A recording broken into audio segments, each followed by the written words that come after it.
গুন্ডার গোষ্ঠী যারা গুন্ডামি করেন। আমি যেমন তেমন মানুষ না, আমি ট্যাঙ্কের সামনে দাঁড়ানো মানুষ, আমি বুলেটের সামনে দাঁড়ানো মানুষ।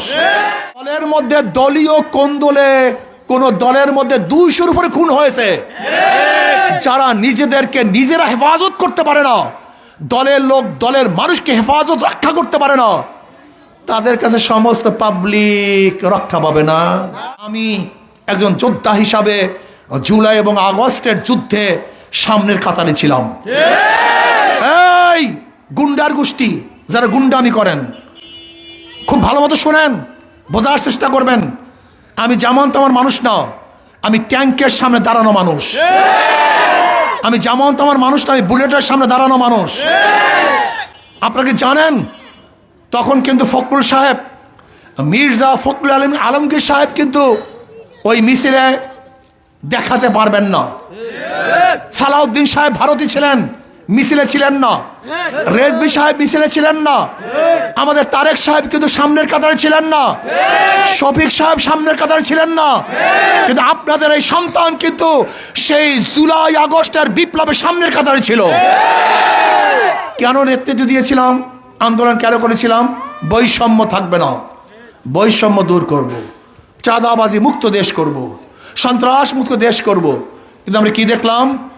5ই আগস্টের পরে চাঁদা না দেওয়ার কারণে, আমাদের ভোলা তজুমুদ্দিনে চাঁদা না দেওয়ার কারণে স্বামীকে বেঁধে রাখে স্বামীর সামনে স্ত্রীকে গণধর্ষণ করা হয়েছে। আমরা কি দেখলাম? বগুড়ায় প্রস্তাব দিয়েছে মেয়েকে বিবাহ করবে, বাবা রাজি না হওয়ার কারণে বাবা মেয়ের সামনে বাবাকে হত্যা করা হয়েছে। আমরা কি দেখলাম? অফিস ভাড়া দিয়েছে, মালিক গেছে ভাড়া আনার জন্য, ভাড়া তো দেয় নাই, ভাড়া আনতে কেন গেল? এই অপরাধে মালিককে হত্যা করা হয়েছে। আমরা কি দেখলাম? এক যুবকের কাছে চাঁদা চাওয়া হয়েছে, যুবক চাঁদা না দেওয়ার কারণে মার সামনে সেই যুবককে হত্যা করা হয়েছে। এর জন্য কি আন্দোলন করেছিলাম আমি? এর জন্য রাস্তায় ছিলাম? এই চাঁদাবাজির জন্য? আমি গরিবদের দিকে তাকাই আর আফসোস করি, আল্লাহ বানাইছে গরিব, কিন্তু মেধাকে কেন গরিব বানাইল? গরিব হওয়া তো অপরাধ না, কিন্তু মেধা গরিব হওয়া অপরাধ। দুনিয়ায় কেউ ধনী হয়ে আসে নাই তো, দুনিয়ায় সবাই আসছে খালি হাতে। বুদ্ধি বিবেকের কারণে কেউ ধনী হয়েছে, কেউ গরিব হয়েছে, কেউ শিক্ষিত হয়েছে, কেউ মূর্খ হয়েছে। আমি গরিবের ঘরে জন্ম হওয়াটাকে আশ্চর্য মনে করি না। এই মতো অনেক উদাহরণ আমি দিয়েছি। কিন্তু গরিবদের বড় সমস্যা কি জানেন? এদের সমস্যা কি? এরা নিজেরা ভালো কোনো বিবেক সমতুল্য কোনো সিদ্ধান্ত গ্রহণ করতে পারে না। আচ্ছা, আমি একটা প্রশ্ন করি, খুব ভালো মতো জবাব দিবেন। যে ব্যক্তি চোর, সে মায়ের নাকে সোনাও চুরি করে। কি ভুল বললাম না সত্য বললাম? যে ব্যক্তি জালেম, সে বাবার সাথেও, মায়ের সাথে, সন্তানের সাথে অভ্যাস জুলুম। আচ্ছা বলুন তো, যেই ব্যক্তি চোর না, সে কি শত্রুর টাকাও চুরি করতে পারবে?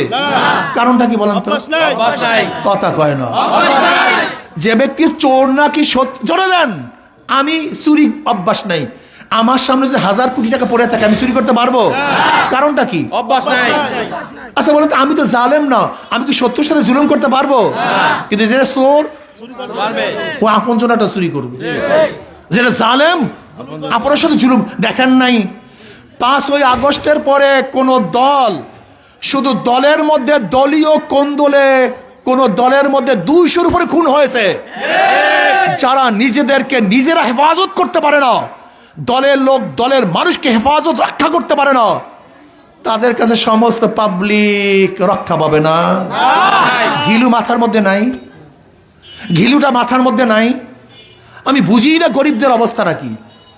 আমি চোর না, আপনাদের টাকা আপনাদের কাছে ফিরিয়ে দেব, অথচ আমার পিছনে ঘোরে না।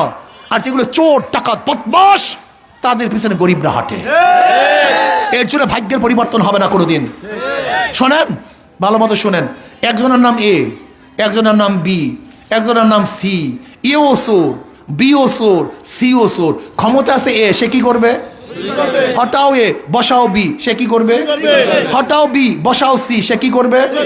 কারণটা কি? নেতার পরিবর্তন, দলের পরিবর্তন হয়েছে, নীতি আদর্শ পরিবর্তন হয় নাই। খুনিদের চেহারার পরিবর্তন হয়েছে, খুন পরিবর্তন হয় নাই। চাঁদাবাজদের হাত পরিবর্তন হয়েছে, চাঁদাবাজি পরিবর্তন হয় নাই। ধর্ষকদের চেহারা পরিবর্তন হয়েছে, ধর্ষণ বন্ধ হয় নাই। আমি অনুরোধ করব, আমি কিচ্ছু চাই না, আমি চাই এপারে কোনোদিন এমপি পান নাই, এবছর একবারের জন্য এপারে এমপি রাখেন। রাজি আছেন ইনশাআল্লাহ? আল্লাহুম্মা আমিন। রব্বানা